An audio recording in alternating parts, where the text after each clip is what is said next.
Afgelopen zaterdag waren het de mannen van Tagos Bevo die voor de Supercup moesten handballen.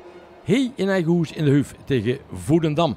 En natuurlijk, de spelers en de trainers zullen zich hier de handjes. Want het was toch een wedstrijd waar een prijs was te horen. En daar moesten de mannen van Tagos Bevo zich in ieder geval Noord kampioenschap oprichten. Want zij waren de favoriet om deze wedstrijd te winnen. Eerste seconde van de wedstrijd. Bevo wint de aanval. De bal komt in ieder geval bij Robin Jansen. Die moet kijken. Daar gaat de bal nog niet Jordens. En hij lukt de 1-0 aantekenen. Bevo in ieder geval een goede start. Bart Ravensberger weet de bel tegen te gooien. Zodoende kan de Bevo-mannen uitlopen. En ze gaan dan ook door. De 2-0 komt er direct al achteraan. En dat is Dario Polman die in ieder geval fantastisch uit weet te horen. En het publiek heeft er wel een applaus voor over.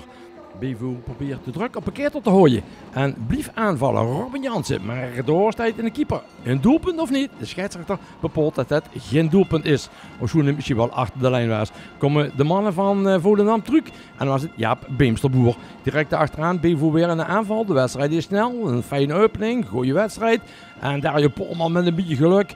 Via Geert Henske scheidt de bal dan toch in de goal.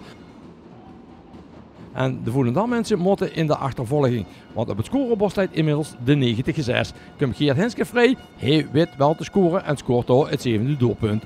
Dan moeten de mannen van Tagos Bevo erachteraan. Die moeten in ieder geval een paar doelpuntjes weer te pakken. Heel veel balbezit. En dat is Jeroen van den Beuken. Die schitterend met de doelpunten. En daarbij komt de stand op 14-11.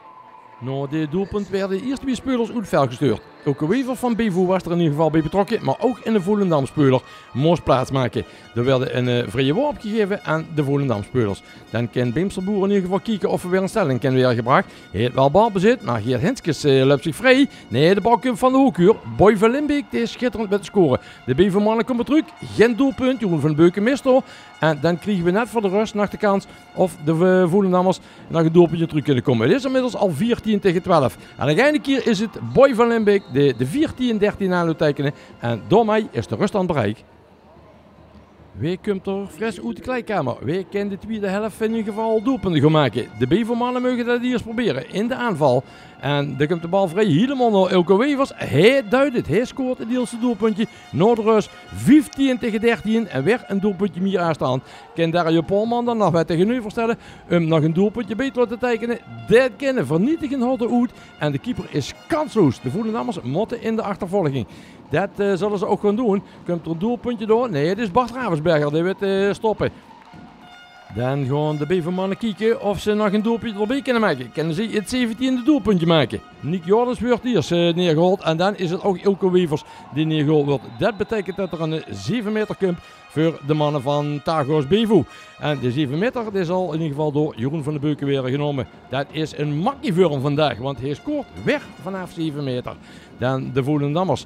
Ja, de stand is in ieder geval opgelopen. Dan komen de Volendammers in beeld met Jaap Beemsterboer. Hij is degene die de meeste doelpunten maakt. En ook hij weet het te scoren. En dan vindt Martin Vlijt met tijd om een time-out aan te vragen. Want de Volendammers zien schrikbarend door een B gekomen. En dan moeten de Bevo-mannen opnieuw gaan kijken of ze weg kunnen lopen van de mannen van Volendam. Komt het schot, vernietigend, jawel hier, Robin Jansen weet te scoren. Hij lukt weer een doelpuntje aantekenen voor de Bevo-mannen. En de trommelaar van Volendam gooien manier op. Dan opnieuw, daar komt Geert Henskes, ken hij goeie? Ja, Bart Ravensberger, geen verweer. Komen de mannen van Bevo terug.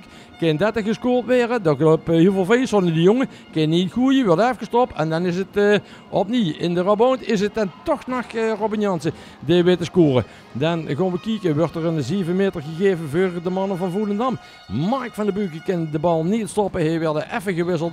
Maar daarna ging Bart Ravensberger weer in de goal. Bevo nog op een aanval in de laatste minuten. Dat wordt niet het gedoelpunt. En dan krijgen de Volendammers nog de kans. Maar die doelpunt wel. Maar dit is niet genoeg om de wedstrijd te winnen. Bevo wint met 28-26 van Volendam. En wint ermee de Supercup. Dansende spelers van Tagos Bevo. Zij winnen voor de tweede keer de Supercup. Jawel, want ook in 2007 waren zij de sterkste. En ook toen werden Volendam verslagen. De bestuursleden van het Nederlands Handbalverband doen de prijs uitreiken. En het is Pim Augustinus die de cup in ontvangst mag nemen. En die hem natuurlijk met alle spelers wil delen op het podium. En Martin Vlijm Dit zit er het volgende nu voor. Ja, gelukkig wel. Ik bedoel, dit is Supercup, is maar eenmalig in principe. Je weet niet of je volgend jaar weer mee mag doen, want je moet of de beker winnen of kampioen worden. Dan mag je om deze titel spelen. Ik denk dat het vandaag wisselvallig was. Je ziet dat we nog niet zoveel ervaring hebben in dit soort wedstrijden. Anders zouden we in de eerste helft al de wedstrijd op slot kunnen gooien. Wat dacht je in de wedstrijd? Hoe heb je je gevoeld? De hele wedstrijd eigenlijk best wel zo van, ja, niet echt zorgen gemaakt. Alleen rond het eind, rond de 15 minuten in de tweede periode. Toen begon Volendam weer terug te komen, waarbij steeds meer foutjes te maken. Toen begon een beetje bang te worden, maar ik had niet echt het gevoel dat we gingen verliezen op zich. Wel gekomen voor mee prijzen te winnen. Ja, ik ben sowieso gekomen voor prijzen.